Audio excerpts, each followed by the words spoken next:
to everyone who has supported and fathered children.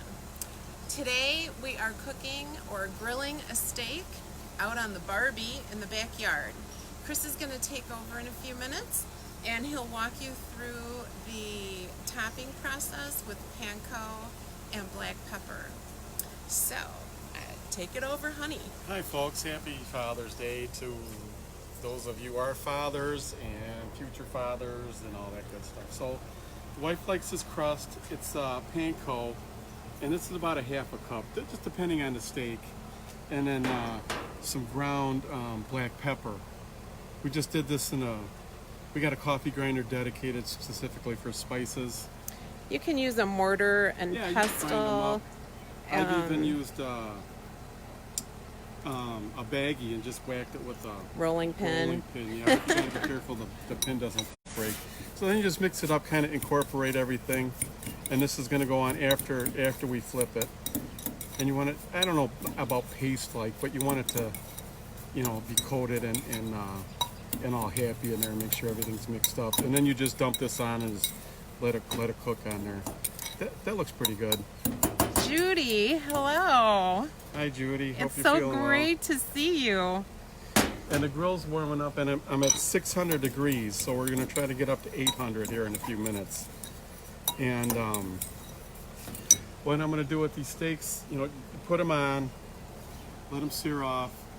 After 2 minutes or so, turn them at 90 degrees so they get the grill marks. After another 2 minutes, we'll flip them. I'll put these on, put the temperature probes in. After another 2 minutes, we'll flip them and see, or rotate them, and we'll see where we're at with the temperatures. These are pretty big steaks, and this is the first time I've ever had a grill that would get over 500 or 600 degrees. So we're at 600 now, so we're going to see how this works out. I just got this grill. I've had this is my third Weber in 22 years, so I think they're worth the money. Those charm glows and all those other ones, I think they last a year or two if you're lucky, 3 maybe, but yeah, I'm real satisfied with the Webers. I got 3 ribeyes and a porterhouse.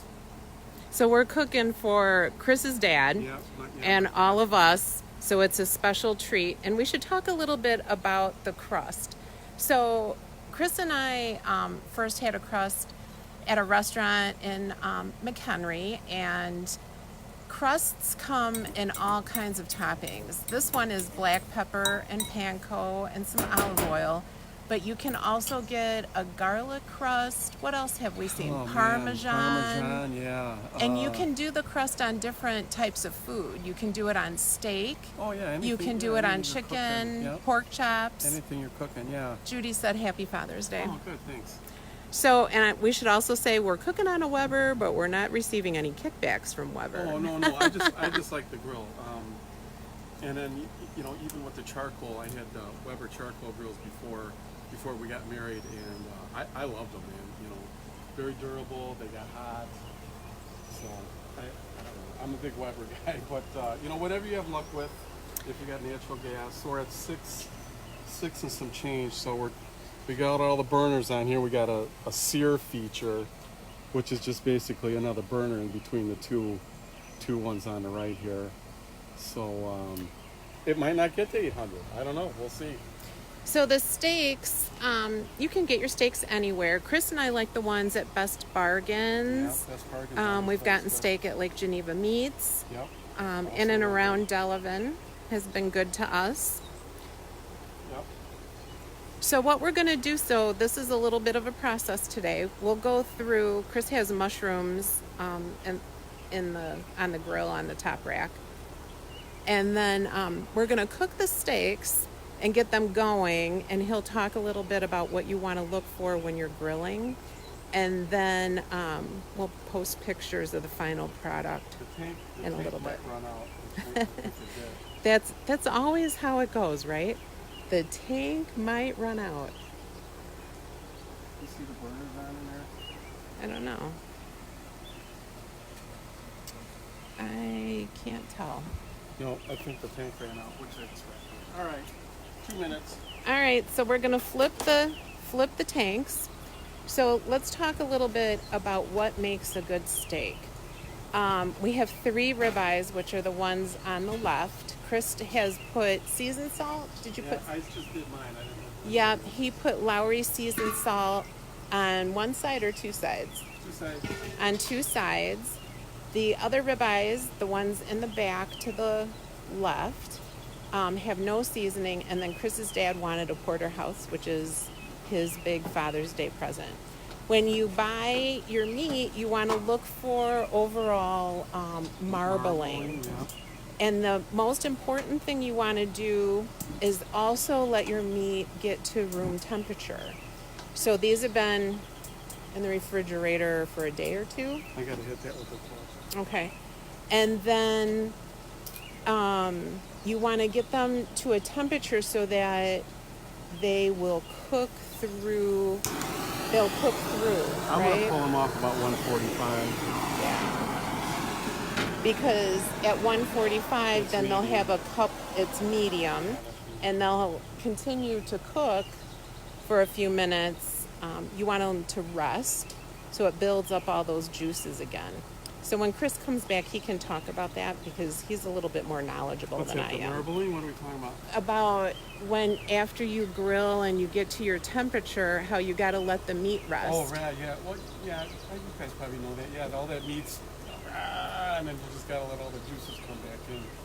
You know, especially at higher temperatures. And the same with the turkey, chicken, you know, any kind of meat, you gotta let them set for a few minutes to let that meat relax and let that juice come back in there. But yeah, we're coming up now. We're at 500.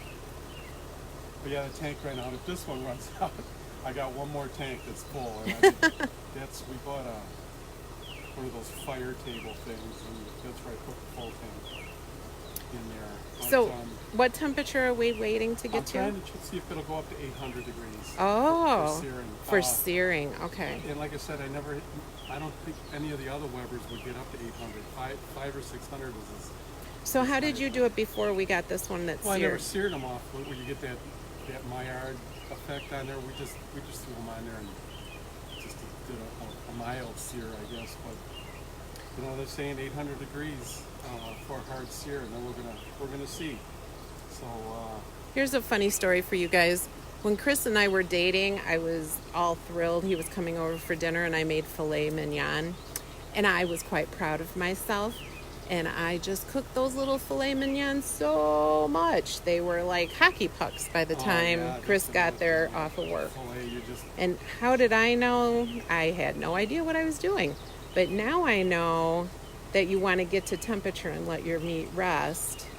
yeah. And you'll get a carryover, probably another 5 degrees on a hunk of meat like that. You know, a little steak. I won't go up that high, but you know, turkeys are certainly go up at least 5 degrees resting. So we're at 600. So we're going to see how high we can get this bad boy. What else can we talk about? Gardening. We did raised beds, which were fairly successful.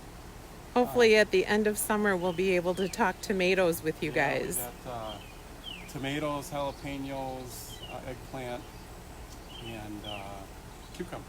Yep. We're Judy trying. knows all about gardening. She is my inspiration. It might not get past 600. All right.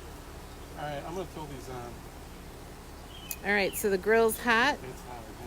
I can't Okay.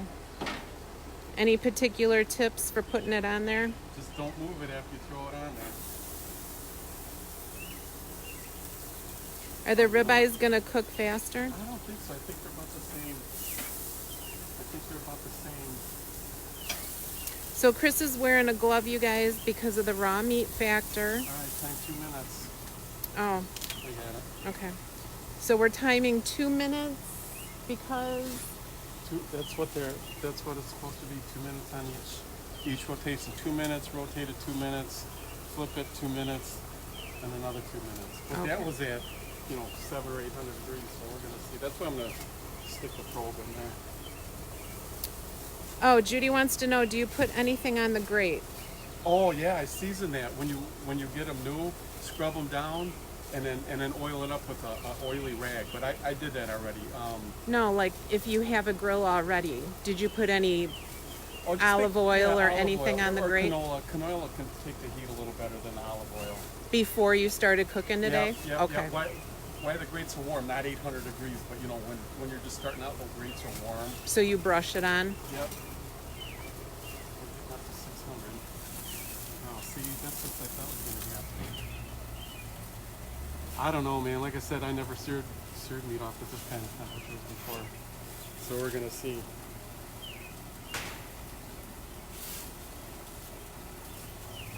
We're trying to be like the fancy restaurants. It's all on fire. All right, we're turning down the temperature now. Down the temps. So perhaps we should have practiced the searing feature before. Yeah, I've never used it. Ah, it's all good. It'll be delicious either way. So watchers, what are you guys cooking today for Father's Day? Or just because it's Sunday and it's a great day to cook? The birds are singing. All right, if it's sticking, it's not ready to move. Oh, really? Why is that? Well, I think the meat cooks around the grate and then it releases. You know, Oh. And it's oiled, so it should. If it's not coming up, don't move it. Yeah. No, not yet. I didn't know that. So when it's done, you can lift it up. Yep. Your See 2 that? minutes is up. Yep. And then this one's for Dad. So we did 2 minutes, move, same side, Yep. and you're doing that for grill marks. Yep. Yep. See how this is sticking? It's just too hot, man. Not used to doing not used to doing a sear like that, but I wanted to try it, so. Hey, live and learn, right? Yep. So I'm gonna time another 2 minutes. Flip these and then stick the probe in it, and then we'll see what happens. So I'm sure you guys have all seen on the cooking show, the chefs have their variety of temperature probes. What are we using? We're using corded ones because if you're looking, you ain't cooking, is my theory. So these will just stay in there and go. You know, you could use the instant ones if you want to keep opening up the lid, but you know, like I said, if you're lifting the lid, you're letting all the heat out. So but it's got like a. Here, yeah, show them that, honey. there's temperatures. Yeah. Right now it's 99 degrees right here. So yeah, after I flip these, I'm gonna stick the probes, especially in the big one. Yeah, see this is too hot. We can't sear like this. Okay, so we're turning the temperature down. Yeah. To what? Well, I don't know. It's just You just went down to low, yeah, right? Yeah. Nope, sorry guys, I'll get over here.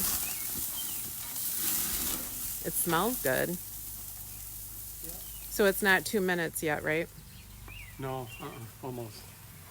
So you can enjoy my hostas while we're waiting for the steak to cook for 2 minutes.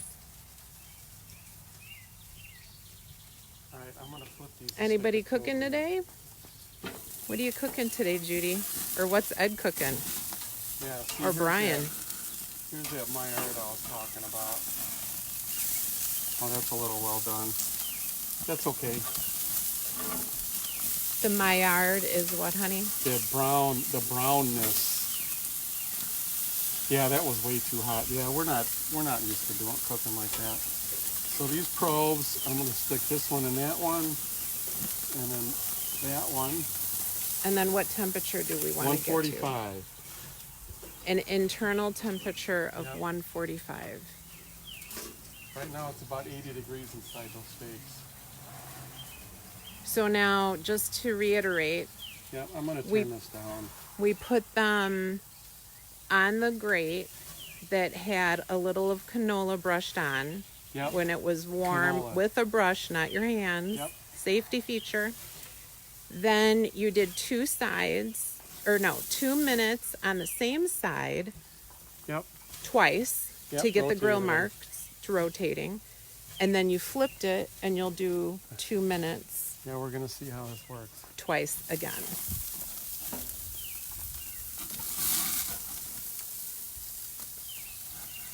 Oh, and I gotta put your crust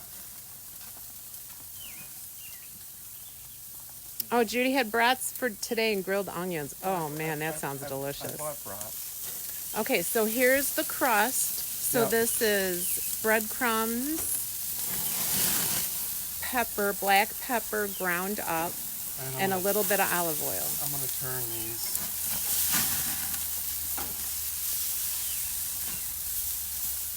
This is that sirloin. I have never cooked a sirloin either, so this is all brand new.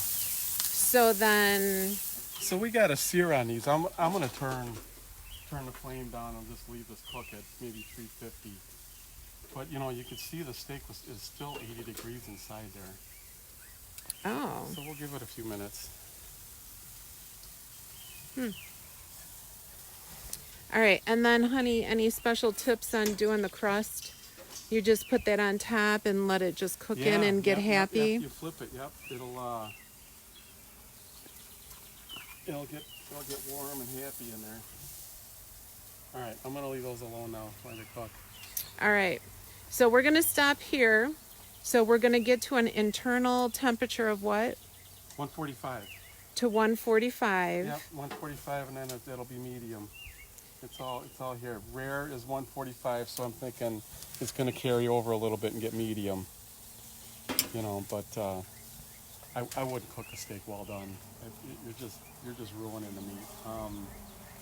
But yeah, I won't And be it's searing safe. again. With today's butchering techniques and everything, it's safe to do a steak to medium. Yeah, see, now we're still at 450 minutes.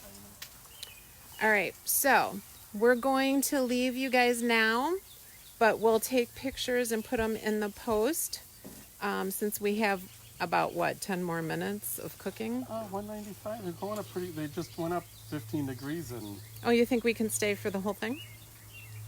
Well, no, 100. I doubt it. Okay. Yeah, All right. They've So seen it. sign Okay. off, honey. See you later. All right. Thanks, everybody. Thanks for We'll post watching. pictures. Happy Father's Day to you all. Bye, Judy.